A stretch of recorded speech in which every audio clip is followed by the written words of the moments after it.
नमस्कार दोस्तों, मैं आपका होस्ट विक्रांत जोशी आपका स्वागत करता हूं मैं आर्मी शॉर्ट्स में, जिसमें हम लेके आते हैं दिन भर की स्पेस और डिफेंस न्यूज की टॉप 3 खबरें। तो चलिए जान लेते हैं। हमारी सबसे पहली खबर आ रही है सेशल्स की तरफ से, जो कि भारत के लिए एक बुरी खबर है।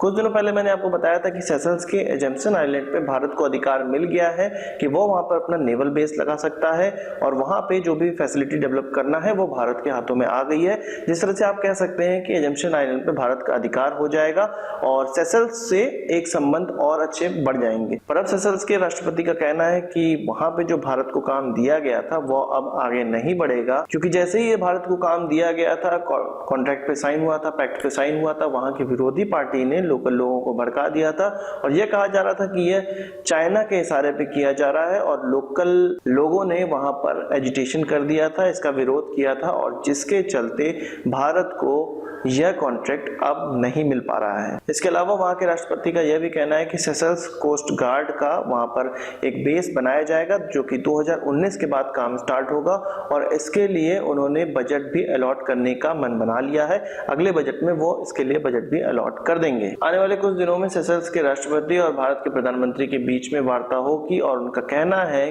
कि यह कोई भी मुद्दा नहीं रहने वाला है इस वार्ता का, यह सेशल्स या एजम्पशन आइलैंड का मुद्दा इस वार्ता में नहीं रहने वाला है। एक बुरी खबर के बाद एक अच्छी खबर की बात कर लेते हैं। भारत की एक्ट ईस्ट पॉलिसी के तहत निर्मला सीतारमण जी का हनोई वियतनाम में दौरा चल रहा है, जो कि 4 दिनों का होने वाला है और इसके क्या क्या आउटकम निकलने वाले हैं उसके बारे में मैं आपको बता देता हूं। आज ही उन्होंने BEL भारत इलेक्ट्रॉनिक्स लिमिटेड की एक रिप्रेजेंटेटिव ऑफिस का, जो कि हनोई में यह ऑफिस खुल रहा है और यह BEL का किसी भी देश में पहला रिप्रेजेंटेटिव ऑफिस है, उसका उद्घाटन कर दिया है। वहां पर उनके काउंटर पार्ट यानी कि वियतनाम के भी रक्षा मंत्री थे और दोनों लोगों ने मिलकर इस रिप्रेजेंटेटिव ऑफिस का इनॉग्रेशन किया है। इसी दौरान एक भाषण में निर्मला सीतारमण जी ने कहा है कि भारत वियतनाम के साथ केवल हथियार बेचने या टेक्नोलॉजी ट्रांसफर तक सीमित नहीं रहने वाला है, वह हनोई में या वियतनाम में अलग अलग जगहों पे डिफेंस प्रोडक्शन स्टार्ट करने जा रहा है। भारत की कंपनियों से उन्होंने आह्वान किया है कि वो वियतनाम में पैसे लगाएं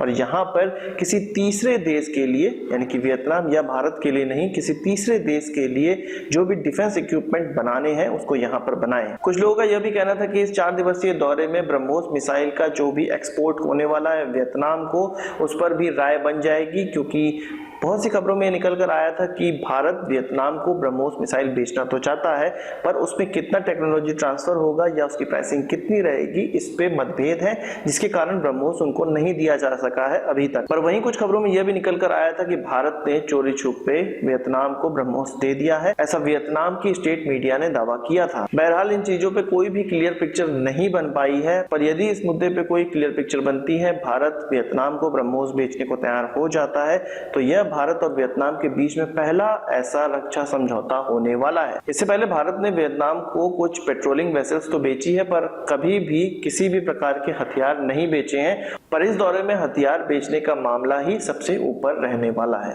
दोस्तों, तीसरी खबर में हम इंटरनेशनल खबर की बात कर लेते हैं। आप लोगों ने S-400 का नाम तो जरूर सुना होगा, जो कि भारत रशिया से खरीदने का प्रयास कर रहा है, पर यूएस के सैंक्शन के होने के कारण अभी तक वो भारत को नहीं मिल पाया है। पर वहीं रशिया के साथ टर्की का कॉन्ट्रैक्ट ऑलरेडी साइन हो चुका है और टर्की नाटो का एक ऐसा एकमात्र देश है जो कि रशिया से इस प्रकार के हथियार खरीद रहा है। पर टर्की के राष्ट्रपति का एक और बयान सामने आया है। उन्होंने कहा है कि वो रशिया के साथ S-500 के प्रोडक्शन में भी सहयोग करने जा रहा है। उनका यह कहना था कि S-400 के लिए रशिया ने उनको काफी सस्ते में उधार दिया हुआ है और रशिया ने टर्की को लगभग यह $2.4 बिलियन में बेच रहा है। इसके अलावा वो टर्की को इसकी टेक्नोलॉजी भी बेचेगा, जिसके द्वारा टर्की खुद भी एयर डिफेंस सिस्टम डेवलप कर सकता है। तो एक सवाल के जवाब में वहां के राष्ट्रपति ने यह कह दिया है कि यदि जरूरत पड़ती है सेकेंड स्टेज या थर्ड स्टेज में S-400 के प्रोडक्शन की, तो टर्की रशिया का जरूर साथ देगा, उस प्रोडक्शन में जरूर हाथ बटाएगा। आपको ये पता होगा कि S-400 2007 में रशिया ने सामने रखा था विश्व के,